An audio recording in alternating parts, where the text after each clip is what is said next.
English shorthand dictation number 265. Dictation speed 100 words per minute. Ready? Start.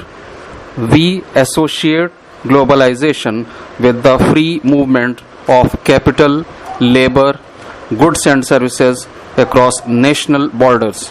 However, these parameters of economic globalization cannot be viewed in isolation from other aspects such as the free exchange of ideas and practices. Especially from the viewpoint of developing nations, the benefits of increasing foreign investment in any particular sector should be assessed not only in terms of capital flows and wealth creation, but also in terms of technology transfer and the infusion of know-how and best practices.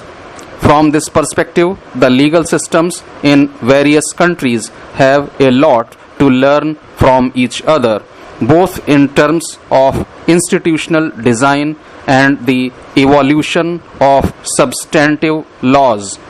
However, there have also been some arguments made against the free exchange of ideas and practices between legal systems of different countries.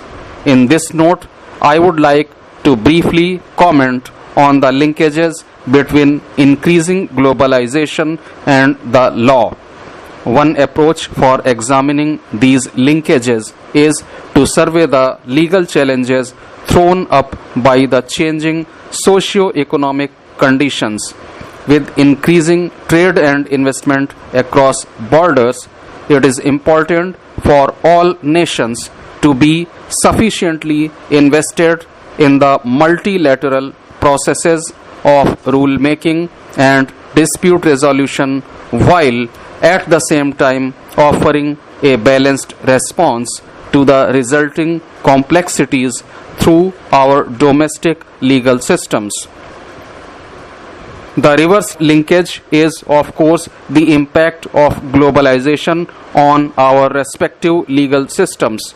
In the age of the internet and frequent international travel, judges, lawyers, academics, and even law students from different countries have a lot of opportunities to interact, collaborate, and learn from each other's experiences.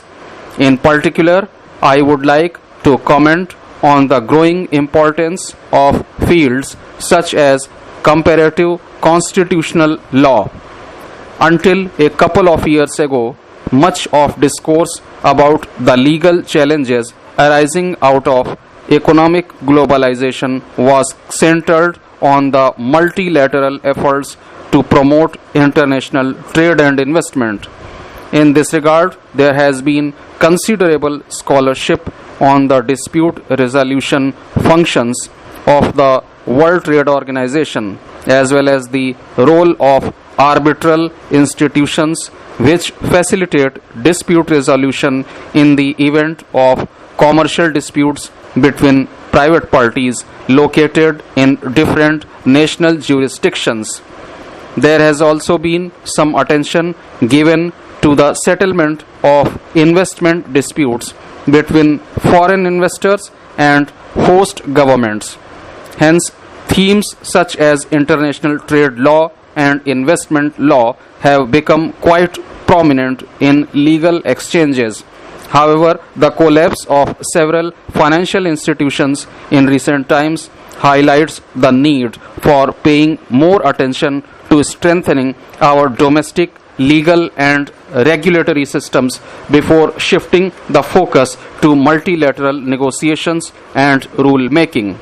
In India, the retention of stringent governmental controls over the banking sector has mitigated the impact of the recession, but many export-dependent sectors have indeed faced some difficulties.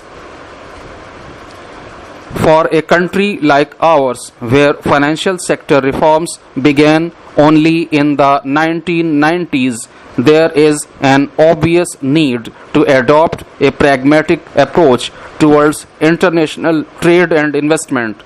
There is no doubt that the progressive lowering of restrictions on foreign investment and private enterprise has led to the expansion of several sectors such as banking, telecommunications, information technology, broadcast media, and infrastructure, among others.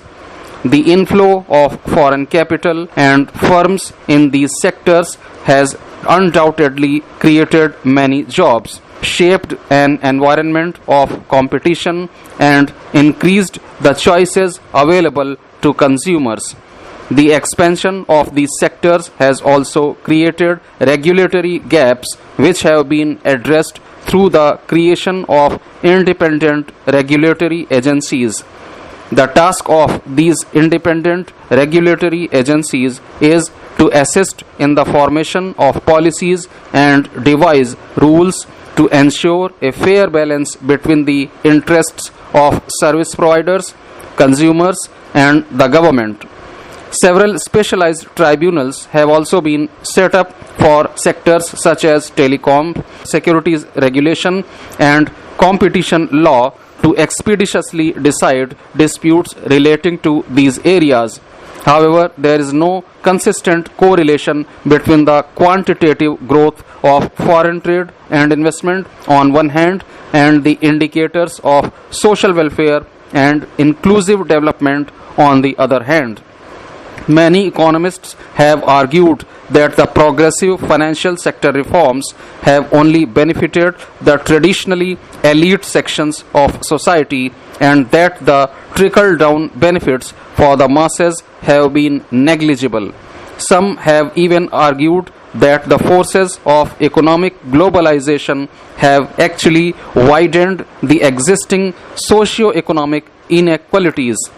A glaring symptom of the same is the rapidly increasing rates of migration between the rural areas and the urban centers.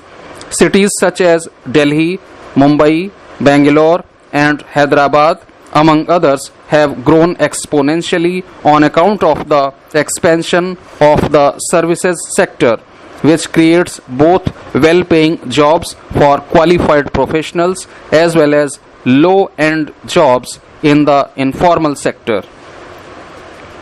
Millions of people leave their countryside homes each year with the hope of better employment prospects. Instead, many of them end up living in even worse conditions in the cities where the infrastructure has not kept up with the rise in population. Our persistent failure to provide quality education and health care to a large part of our population further exacerbates the socio-economic inequalities in our society. There is a wide gap between the opportunities available to those who can speak the English language and operate computers as opposed to the rest of our people. Such inequity sometimes results in localized conflicts between the haves and the have-nots, which are often reinforced by traditional social divisions based on caste, religion, and regionalism. On account of such complex social realities, it becomes very difficult to gauge the substantive benefits of foreign trade and investment.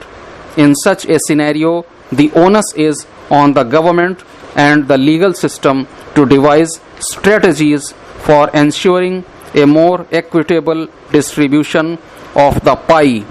It is the concern with the prospects for our agricultural exports in foreign markets which has prompted India's vehement stand against the policy of export subsidies given to farmers in some Western countries. There is no principled opposition to the reduction of tariffs and other trade barriers which will enable more foreign firms to trade in goods and services in India. However, Western governments should also be willing to reciprocate by removing the unfair advantages given to their respective agricultural sectors.